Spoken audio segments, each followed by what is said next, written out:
মা খুব ছোট্ট একটা শব্দ, কিন্তু এই ছোট্ট শব্দটার মধ্যে পৃথিবীর সমস্ত সুধা মেশানো আছে। মা মানে শক্তি আর ভক্তির আধার।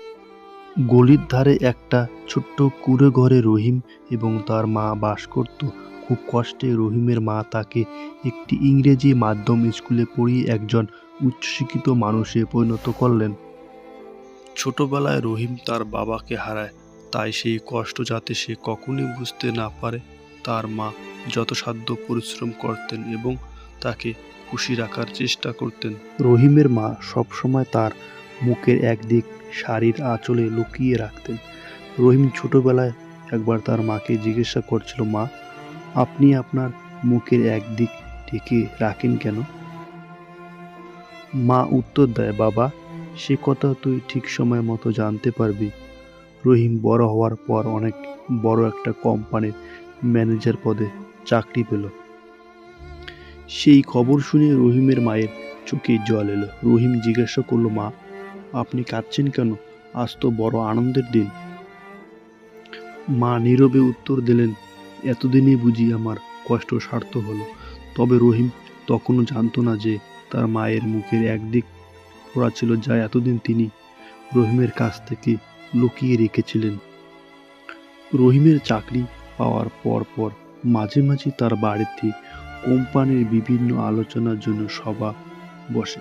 মা নীরবে উত্তর দিলেন, এতদিনই বুঝি আমার কষ্ট সার্থক হলো। তবে রহিম তখনও জানতো না যে তার মায়ের মুখের একদিক পোড়া ছিল, যা এতদিন তিনি রহিমের কাছ থেকে লুকিয়ে রেখেছিলেন। বশত রহিমের বাড়িতে ঠিক সেই রকমই একদিন একজন অতিথিকে চা দিতে গিয়ে তার মায়ের আঁচল সরে যায় এবং সবাই উপস্থিত সকলে ভয় পেয়ে আটকে ওঠেন রহিমের মায়ের মুখ দেখে। রহিমও তার মায়ের মুখ দেখে এবং সকলের সামনে তার অসম্মানের জন্য ভীষণ রেগে যায় এবং তার মাকে তৎক্ষণাৎ সেখান থেকে তাড়িয়ে দেয়। শেষ পর্যন্ত বহু মানুষের মতো সেই হতভাগ্য মায়ের আশ্রয় হয় বৃদ্ধাশ্রমে। যাই হোক, কোনো প্রকারে দিন যাপন করতে শুরু করলেন তিনি। রহিমের বিয়ের পর এক পুত্র সন্তান হলো, কিন্তু দুঃখের খবর, সেই পুত্র সন্তানের জন্মের পর থেকে একটা বৃক্ষ খারাপ ছিল। ডাক্তার বলেই দিয়েছে, খুব শীঘ্র যদি কেউ তার বৃক্ষ স্বেচ্ছায় দান না করে, তাহলে রহিমের পুত্র সন্তানকে বাঁচাতে ডাক্তার অক্ষম। সুতরাং ভীষণ দুঃখের সাথে এবং কিছু একটা অদ্ভুত ঘটে যাওয়ার আশায় দিন কাটতে লাগলো তাদের জীবন। এদিকে রহিমের মা ও জানতে পারলো সে কথা। প্রায় 20 বছর কেটে গেছে।